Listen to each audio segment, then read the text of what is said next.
Alam niyo po ba kung gusto niyo makaiwas sa mga problema at malas, especially kung kayo po ay nakakaranas po ng mga problema sa ghost month.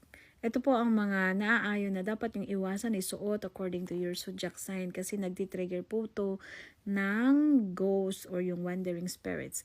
Okay? So kung ikaw po ay dragon, monkey and rat, umiwas po sa kulay red and gray na damit.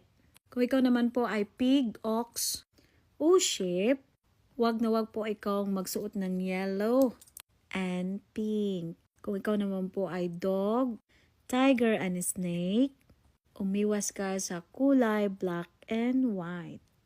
Kung ikaw naman po ay horse, rooster, o rabbit, umiwas ka sa kulay na green and blue. So, general rule yan sa ghost month na iwasan ang mga kulay na yan, especially